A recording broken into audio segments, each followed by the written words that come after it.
Screwworm is back in the news. Let's talk about it. First off, I'm seeing a lot of panicked reactions versus, it's nothing to worry about reactions. Both of these are wrong. We're going to talk about that. Second, we're going to talk about why it's in the news right now. What happened? What is it? We're going to talk more details so you can understand what this news is about. We're going to talk about why Screwworm is back. It is not really back in the United States. We're going to talk about how this is not caused by climate change. It has a lot more to do with political problems and constant finger pointing by politicians. And last but not least, we're going to talk what to do about it. Screwworm is not a problem with food. You do not have to worry, oh no, should I stop eating beef? That's just not the kind of problem this is. Okay, first off, we're going to talk the panicked responses versus it's nothing to worry about. Both of these are wrong. Screwworm was a big problem for ranchers because you have calves that are living and born outside. If they get a scratch from barbed wire or even in their navel scar from when they were just born, screwworms would lay their eggs in there. And so these calves would keep getting infections, just full of flesh-eating maggots.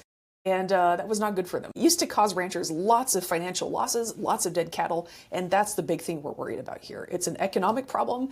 It can be a medical problem for people, but usually when we get a wound that has maggots living in it, we tend to notice and we tend to go to the doctor. It's more of an issue for cattle because they cannot take themselves to the doctor. One thing I want to clear up, I did a video earlier on screwworm and I had a lot of comments saying, oh yeah, I've seen those on squirrels. My dog got those from people living in the United States. The insect you're thinking of is not screwworm, it's botfly. That's another fly that lays its eggs on people or in animals. The botfly is going to be one big chunky grub that just kind of sits in your skin. It's gross, it's very disturbing, but botflies are not dangerous the way screwworm is. Screwworm will lay a lot of eggs in there. Unlike botflies, screwworms tend to cause a lot of infection. Screwworms actually also eat your tissue. Botflies don't really do that, they kind of more slurp up the juices around them. Screwworms just cause a lot more tissue damage because they're actually eating their way through their flesh. That's why they call them screwworms. Once you have a wound that has screwworms in it, other screwworms smell that and they come lay their eggs in that as well because they're like, oh, you found a nice juicy spot. I too will come raise my family there.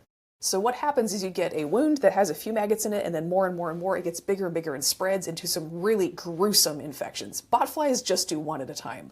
They're kind of creepy to look at, but they are not harmful in the way that screwworm is. Screwworm can actually kill you. Of course, not so often with people because we tend to notice there's a problem and take ourselves to the doctor and get it taken care of. It's mostly livestock and wild animals that have a problem with it. So again, if you're seeing a lot of panicked reactions, but also a lot of, it's nothing to worry about reactions, neither of those are true. This is a very huge problem, mostly for cattle ranchers, and also medically it can be an issue for people who cannot get to a doctor. Now let's talk about why it's in the news. Screwworm is back, but not in the way you might think. We had one American who was in El Salvador, got infected with screwworm there, very early stage, didn't realize what it was, came back to the US, infection gets worse, he says, man, I should go to a doctor, and they say, whoa, that's screwworm. That's what happened. Screwworm used to be native to everything basically south of the Mason-Dixon line down to South America. In the 1960s through 80s, the United States, in cooperation with other governments in Central America, like Panama and Mexico, managed to push the screwworm down and eradicate it down to the Isthmus of Panama, you know, that really narrow part between North and South America. In the last few years, it's managed to push its way back up again,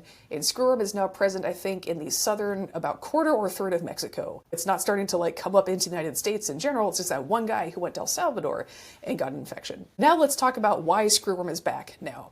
It is not because of climate change. I hear this over and over again. It's coming to the US because of climate change. No, screwworm is native to the United States. It already belongs here. We eradicated it and got rid of it. So there's a lot of climate change problems out there, but this is not one of them. This is purely a political problem. And the United States, in collaboration with other Central American governments, especially Panama, had screwworm contained down to, you know, that really narrow part that connects Central to South America, right? We did that because back in the day, in the 60s and 70s, the United States said, we're going to get this out of the United States. The way they did that was they found that female screwworms will only mate once. They're very focused on getting out there and laying as many eggs as they can, so they're not trying to meet more guys, they just mate once. So what scientists realized was, if we can flood the zone with sterile males, we've raised them in a lab so that they will be sterile, we can release them so that most female screwworms are only going to meet sterile males. They mate with them, and all the eggs she lays can't hatch. They said if we do that, if we have enough sterile males flooding the zone, then screwworms will not be able to reproduce, and we'll be able to eliminate them from the United States. That's what we did at first. And then after several years, we realized it wasn't working. So what would happen is, every single summer, screwworms would come back. Now, why is that? Well, they can't handle frost, right? They're more of a tropical, subtropical insect. They would work their way north every single year. So you can take them all the way down to the border with Mexico, but then every single summer they come back. They would just kind of travel their way up the United States every single summer. So they found that eliminating them down to the US border with Mexico didn't do anything. It didn't actually get rid of them. To keep them out of the United States, we'd have to keep pushing down as far as we could. And other Central American countries were pretty excited about that because they didn't like having screwworm either. Eliminating them in South America turned out to be too much of a logistical problem because of the mountains, the jungle. It's just really hard to distribute male screwworms there. But we're able to get them down to the Isthmus of Panama. The other cool thing about eliminating them down in Central America was the further south, the more narrow the land gets, right? So the fewer sterile males it takes to keep them under control, right? Because if you're trying to flood a zone that is the entire US-Mexico border, that is a very large area. But if you only have to cover the Isthmus of Panama, which is very narrow, then you don't have to raise as many sterile males. And it's a lot more cost effective. And this is why I say this is a political problem right now. Screwworm started making its way north from the Isthmus of Panama during COVID, when most countries' governments were busy trying to take care of other things like stopping COVID, handling all the fallout from COVID. As COVID lockdowns started to end, people started moving around more. And that just led to loss of containment. It was able to move past the Isthmus of Panama. So now the current problem is, as it's making its way north, we had one facility raising all those sterile males at the Isthmus of Panama.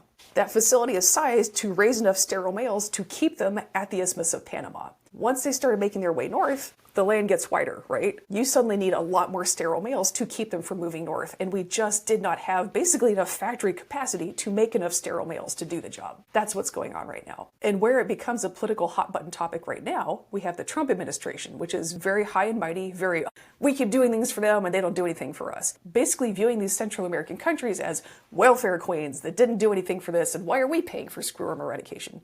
Well, the reason we were paying for it, number one, we didn't pay for all of it. These Central American countries were also helping pay for it. I mean, the facilities in Panama, you think their government's not part of this? The other thing is, we literally just realized as the United States, it was literally cheaper, even if we paid for it all ourselves, it was literally cheaper to have the screwworms down at the Isthmus of Panama and only have to raise enough sterile males to cover that narrow area than it is to try and keep them away at the US-Mexico border. And I think that's where the current administration got kind of lost. One of their current plans is to put in a new facility in Texas to raise sterile males. And I would ask why? Because currently screwworms are halfway up through Mexico. So if you're gonna raise sterile males in Texas and then drop them off in Mexico, they gotta fly a long way. What is the point of this? It would be a lot cheaper to expand the facilities that are already in Panama and Mexico. That would make a lot more sense. It'd be a better bang for your buck. It just kind of a little bit feels like, and again, I don't have a ton of insight into the USDA's thought process or how much of a thought process there was, but it doesn't seem to be that well thought out.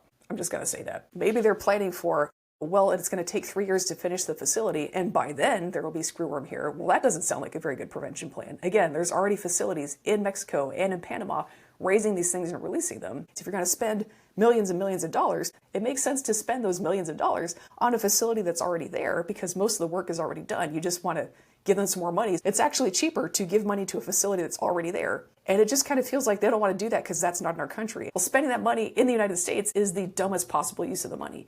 It is going to get you the least bang per buck. So it really just feels like this is a power trip and it has nothing to do with actually doing the job. It's a little troubling. Anyway, that's the political situation. If we want to step back and talk about what do I as a person do about this, to stop the spread of screwworm, there's really nothing any individual can do. It's not an individual solution kind of problem. So great news, burden's off. You don't have to do anything. You can't really do anything anyway. If you're in a cattle raising area, encourage your representatives to take this seriously, make sure the funding is happening and it's put to work efficiently, actually doing the work in places where it makes most sense to send the money, even if it's not in the United States. Encourage your reps to think sensibly about this. Another question, if you're in the United States and you're worried about, oh no, what if I get infected by screwworm? Again, that guy who got it went to El Salvador, got infected there, came back to the United States, noticed there was a problem, got to a doctor, had them taken care of before he had serious health problems and before they were able to become adults and start laying eggs on other people. All right, so that's been solved. In general, if you get a wound that starts getting infected and oozy and smelly, go see urgent care, just like you would normally. What am I supposed to do to protect myself? Well, if they're here in the United States, there's not a lot you can do to protect yourself. That's why we're trying to treat it like a political problem and stop them before they get here. That's what we did back in the 60s through the 80s and learned a lot about it, learned that it really takes teamwork, and now we're having to teach our politicians how to do that all over again. That's why we're treating this like a political problem, not a personal problem. However, if you do get a wound, whether you think it has screwworm or not, if you get a wound and it's infected, it's runny, it's gross, it hurts, go to urgent care. That's it. If you don't have screwworm, a wound that's doing that is still a problem. And if you do have screwworm, they will remove them for you. Screwworm larva removal is something that you would probably want to be numbed up for. So yeah, it's really good to go to urgent care instead of trying to DIY that. Well, this has been fun. That's your screwworm update.